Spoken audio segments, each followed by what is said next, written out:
28 minutos después de las 10 de la mañana en todo el territorio nacional. Avanzamos en esta mañana.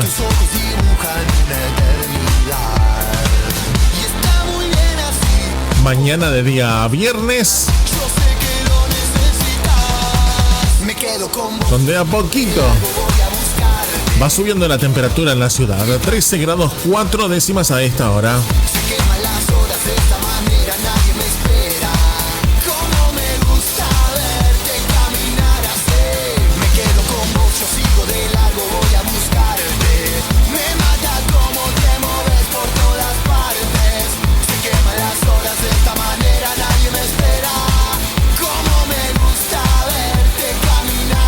Vamos a recibir nosotros en esta mañana, le vamos a dar la bienvenida. Vamos a hablar de todo lo que tiene que ver con el paso de la historia y obviamente qué nos deja. Por eso ya está con nosotros nuestro historiador Juan Cruz Coronel, a quien le voy a dar la bienvenida. Ahora, Juan, ¿cómo te va? Buen día. Buen día, Nico. Buen día, Noemí. ¿Cómo estás? Buen día. Muy bien, ¿y vos? Un hermoso día de sol. No, estoy muy bien. Un poco congestionado, así que perdonen si estornudo o algo. Voy a tratar de que sea lo menos posible. Pero nada, estoy con una alergia terrible. Pasa. Aparte, estos cambios de clima no ayudan en nada. No, para nada. Así que bueno, estoy ahí, estoy viendo qué onda. Bueno, hay que cuidarse igualmente, pero de todas formas, aquí seguimos poniéndole el pecho, dijo uno. Por supuesto. A menos que esté en cama. Claro, sí, ahí no queda otra. Creo que la única vez que falté a un programa fue cuando me vacunaron. Claro, exactamente. Después he estado firme al pie del cañón. Firme al pie del cañón, exactamente. Y aparte, mañana con programón que tenemos preparado. Uf, por supuesto. Hay mucho para mañana. Hay muchísimas cosas. Muchísimo. Bueno, lo vamos a dejar para mañana eso, pero ¿arrancamos? Arranquemos nomás. Todo suyo. Tenía ganas de hacerles una pregunta a ambos. Bien. Y bueno, y también a la audiencia, para que se la planteen en su casa. ¿Alguna vez soñaron con una vida de aventura? No. Sí, yo soy sagitariana, te puedes imaginar. Claro. Los sagitarianos Nos gustan esas cosas. Bueno, entonces habrían sido muy buenos amigos de don Benigno Benjamín Villanueva. ¿Les suena ese nombre de algún lado? Ah, no, la verdad que no. me da folclorista nomás, o no sé. La verdad es que es muy triste que un personaje tan carismático, tan elocuente y tan... no sé cómo definirlo, tan especial, no sea recordado. Cuando el propio Alberdi escribió sobre él, una vez, escribió la crónica de su vida, una crónica no muy larga, pero escribió sobre él. Imagínense la fama que habrá tenido para que una personalidad de la talla de Alberdi le dedique unas palabras y lo inmortalice en su tinta, ¿no? Les voy a contar quién era don Benigno Benjamín Villanueva. Don Benigno Benjamín Villanueva nació en la ciudad de Buenos Aires, creo que era el barrio de San Nicolás en ese entonces.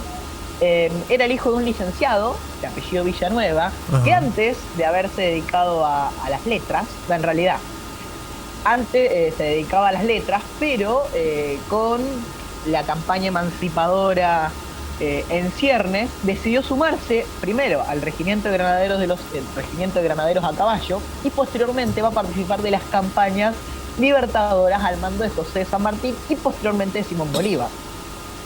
Ya tenemos un precedente, ¿no? Que tu papá sea miembro del regimiento de granaderos a caballo, con los estándares tan altos que tenía San Martín en ese momento, es algo digno de aclarar, ¿no? Sí. Y el padre vuelve de la campaña libertadora por Chile y por Perú con el grado de teniente coronel.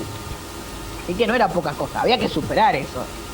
Y yo personalmente creo que Benigno, con lo que pudo, hizo bastante. Bueno, su familia se va a mudar a Mendoza y él se va a criar en dicha ciudad. Y a los 20 años va a tener, 1835, va a tener un pequeño inconveniente. Era una persona muy emocional. Y mientras estaba jugando al billar con un amigo suyo, que era el hijo del jefe de la policía, tiene un encontronazo con otro correligionario que se encontraba ahí, ¿viste? Con otro parroquiano que estaba tomando unas copas. La cuestión es que la discusión escala, había sido por un habano, por un cigarro. La discusión escala de tono y ambos empuñan los tacos viendo que se usa para jugar al billar. Sí. Al Sí. grito de, bueno, desenfunde, lo retó a duelo. Bueno, dijo que sí, el otro, y se fueron a retar un duelo a sable limpio detrás de un paredón, dice la crónica, no sé bien dónde describirlo. Supuestamente el bar se encontraba al lado de la iglesia de la Merced, que era en ese entonces, es una zona céntrica de la ciudad de Mendoza. Y bueno, ambos jóvenes se batieron a duelo, resultando victorioso don Benigno. El tema es que los duelos eran ilegales, un asesinato. Así que a Benigno le quedaban dos opciones: la cárcel o el ejército. Adivinen qué eligió. Y el ejército. Por supuesto, el ejército. Pero no el ejército, no era que por ser el hijo de una familia acomodada podía entrar como oficial. Generalmente hacían los hijos de las familias acomodadas. Entró como soldado raso, era una pena de prisión.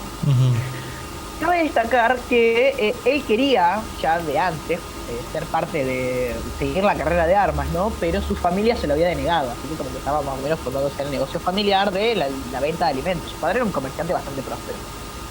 La cuestión es que entra al ejército y empieza a ascender rápidamente, porque tenía méritos, era capaz. Primero a cabo, después sargento primero, y después llega a ser teniente del segundo escuadrón de escolta del gobierno, es decir, estaba al mando de uno de los escuadrones que protegía al gobernador de su provincia. Tal va a ser su actuación que ya 4 años después de haber ingresado al ejército, a los 24 años, ya tenía el grado de mayor y va a participar de diversos combates en la frontera sur de la provincia de Mendoza contra las tribus indígenas que se encontraban por la zona, ¿no? Destacándose al mando del regimiento número 3 de caballería. Bueno, su accionar se va a ver un poco opacado o empañado por el hecho de que es uno de sus hermanos, creo que su hermano mayor, se había pasado a las filas de los unitarios. En ese momento, 1839, gobierno rosista, plenas luchas civiles por el poder en el país, existe la Confederación Argentina y él sirve para la Confederación Argentina. La cuestión es que su hermano se pasa del lado de los unitarios y participa de algunas conspiraciones y a él lo convocan para que se haga parte, pero él lo rechaza. Y sigue firme con su deber de soldado, participando primero en la batalla de Chascomús. La batalla de Chascomús fue un levantamiento de hacendados que hay contra el gobierno rosista. Primero en 1839 estaba Chascomús y después la de los Libres del Sur, si la escucharon alguna vez. Participa en la batalla de Chascomús, donde se derrota a los unitarios. Y posteriormente, al mando del general Miguel Ángel Pacheco, va a participar de la batalla de Rodeo del Medio, 1831, donde también va a resultar victorioso derrotando a las fuerzas que integraba su hermano. Pero bueno, digamos que Benigno no simpatizaba mucho con el federalismo ya a estas alturas y estaba esperando como una oportunidad para escapar. Y esa oportunidad la va a encontrar en el sitio de Montevideo. A él y a sus tropas la designan ponerse al mando del general Oribe, un general de la banda oriental, que respondía a Rosas, en el sitio de Montevideo, bueno, durante la guerra en ese país.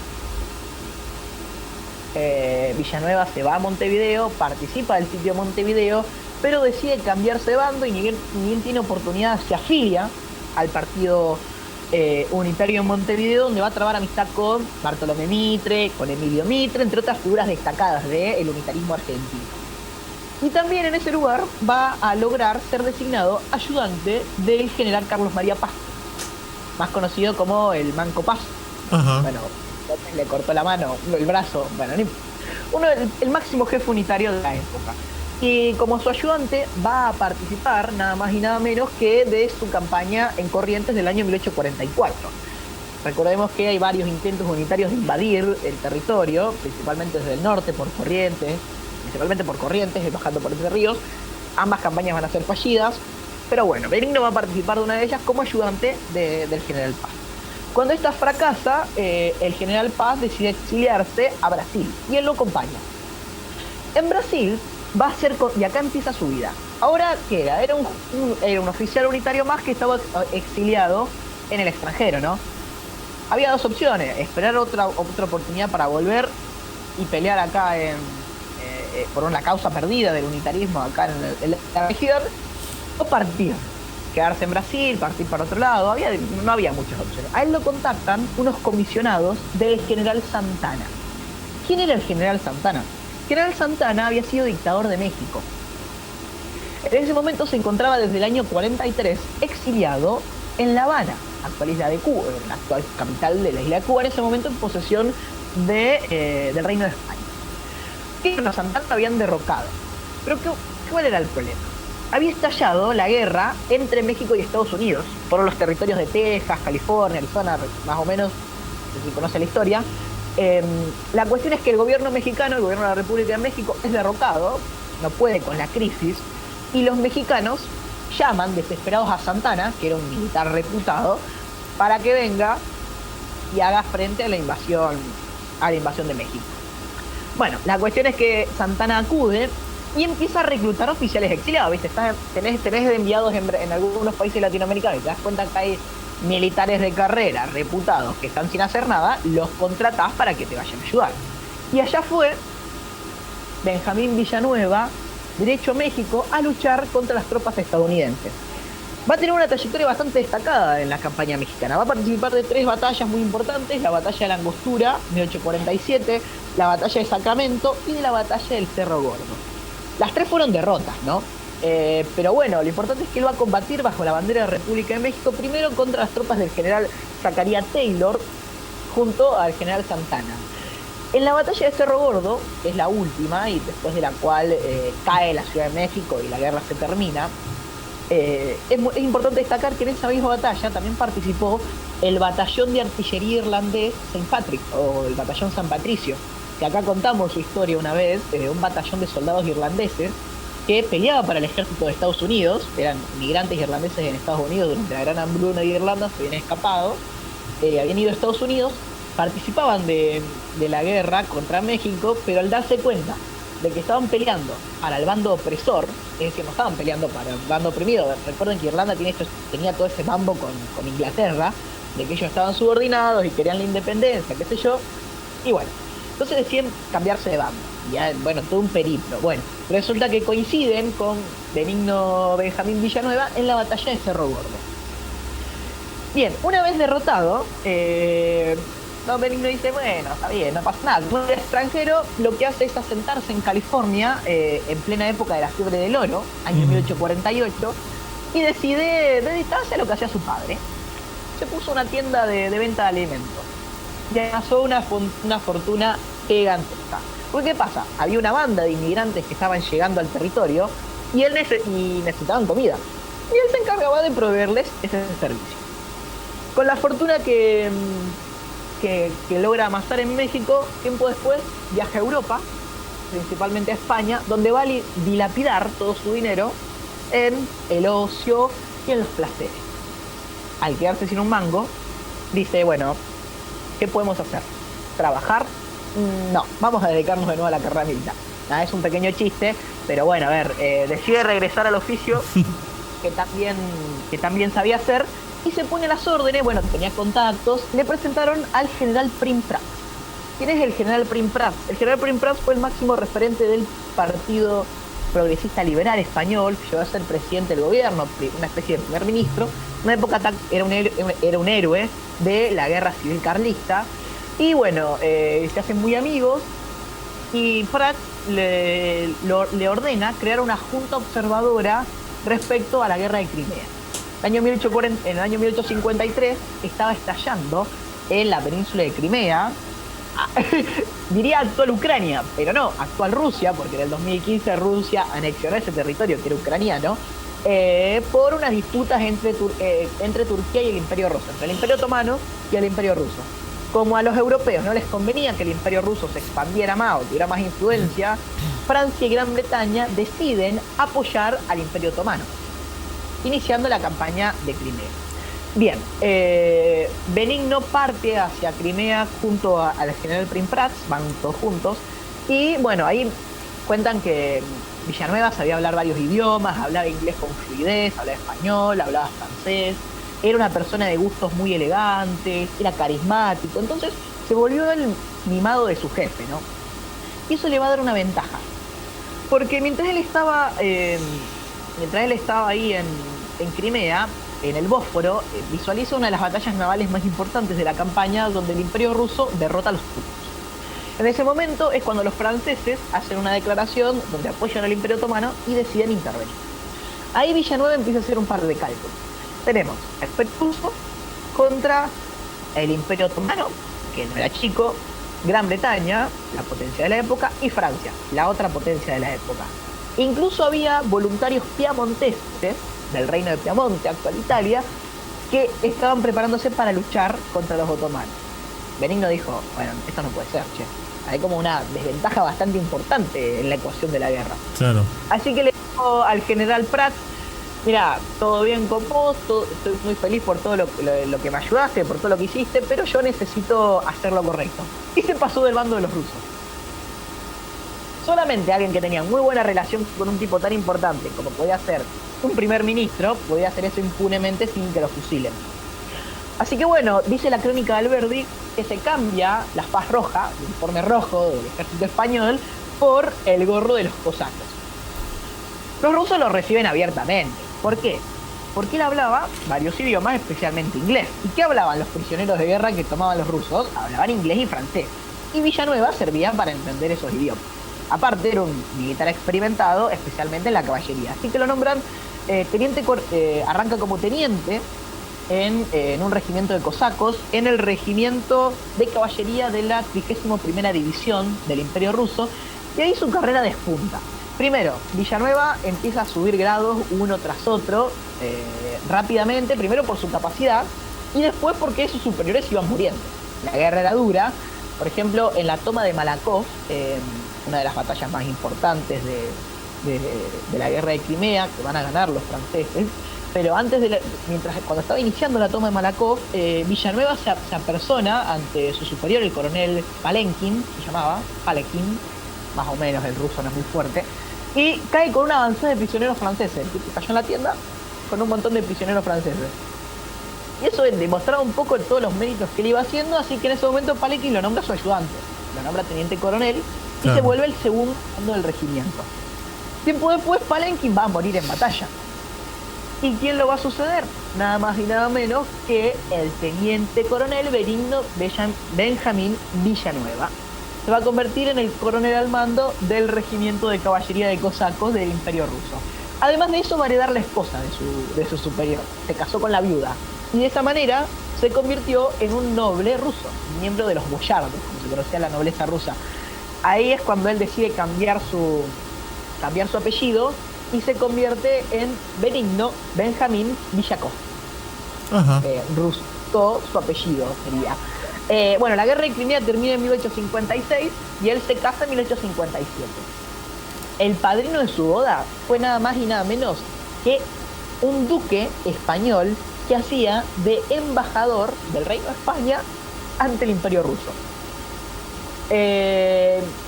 A esas alturas, Benjamín Villanueva era no solo un héroe de guerra para los rusos, sino que también era idolatrado por las tropas que había tenido bajo su mando, nada más y nada menos que los terribles cosacos. O sea, no es que mandaba un grupo de campesinos rusos, estaba mandando a una tropa de élite que se encuentra entre los más sanguinarios y los más duros, los más difíciles de vencer de la historia de la caballería, y recibió las 3 máximas condecoraciones que el Imperio Ruso podía ofrecer. En ese entonces el zar Nicolás I. Es el único extranjero en recibir esas distinciones militares. Aunque busqué el nombre no las encontré, pero bueno, creo que ya hizo suficientes méritos. Los últimos registros de Villakov indican que en 1872 partió hacia unas campañas para el ejército ruso en Asia Central, en Afganistán. Nada más y nada menos que Afganistán. Con el grado de general. ¿Por qué aclaro esto? Porque a Alberdi le va a llegar su historia como el general que había nacido en Argentina. Entonces Alberdi hace toda una reconstrucción de los hechos de su historia y más o menos teoriza del momento en que, bueno, rusifica su apellido, que es en 1857 cuando se casa, y qué fue de su vida. Los últimos registros indican que partió en una campaña militar a las órdenes del zar Alejandro II de Rusia hacia Afganistán. Se estima, no hay muchos registros, que él fallece, porque no hay ninguna anotación más sobre su vida, que él muere en esa campaña, pero lo que sí podemos decir es que había registros de descendientes de Villakov, incluso para el año 1917. que fue el momento de la Revolución Rusa. Después de 1917, la nobleza rusa empieza a ser perseguida por los nuevos gobiernos de los bolcheviques y ya no queda más registro de su familia.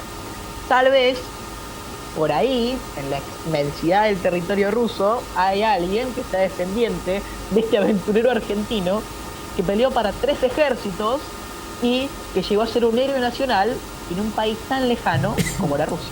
Claro. Bueno, completado entonces lo de hoy. Juan, ¿nos queda algo? Si no, encontramos mañana. Estamos al completo. ¿No? ¿Qué les pareció la historia? ¿La conocían? No la conocía, la verdad. No, la verdad que no. No la conocía. Pero, a mí me encanta cuando yo me informaba sobre esto, el espíritu aventurero del tipo. Peleó para 3 ejércitos distintos y Alberdi va a describir que él encarnaba ese espíritu de gaucho, ¿vieron? Del que habla José Hernández en su libro, en el Martín Fierro. Bueno, hay una escena donde cuando Fierro es rodeado por varios policías, Cruz, que es otro de los protagonistas de la novela, salta a defenderlo. Claro. Bueno, él dice que cuando Villanueva decide pasarse del lado de los rusos, es por ese espíritu de gaucho de proteger al débil. Claro. Rusia perdió esa guerra.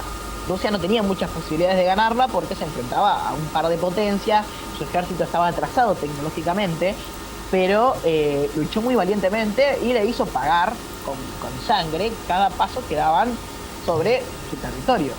Y Villanueva decidió ese espíritu romántico, vieron que ese espíritu aventurero casi romántico que va a tener después la figura militar, la figura marcial por las novelas que se va a inmortalizar en esa época.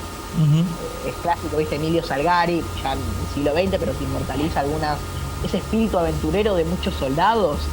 Y Benjamín Villanueva representa eso, es un tipo que vivió para la aventura, porque había hecho una plata terrible en California, se pudo haber quedado a vivir ahí, la dilapidó toda, se volvió a ser militar y se fue a pelear en Rusia, de Mendoza a Crimea. Es un trayecto casi impensado, especialmente en esa época. Una persona que luchó para la Confederación Argentina, para la República de México, y se terminó convirtiendo en un noble del Imperio Ruso.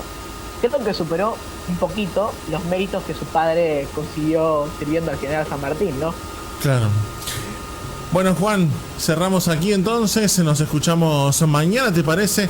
A partir de las 10 de la mañana aquí nos encontramos para llevar adelante Política y Punto. Perfecto, nos vemos mañana. Un saludo a todos. Abrazo enorme. Gracias. Juan. Allí pasaba charlando con nosotros Juan Cruz Coronel, haciendo una pausa en la línea del tiempo. Rápidamente nosotros vamos a correr a la pausa y ya venimos. No te muevas de ahí porque hay más en esta mañana.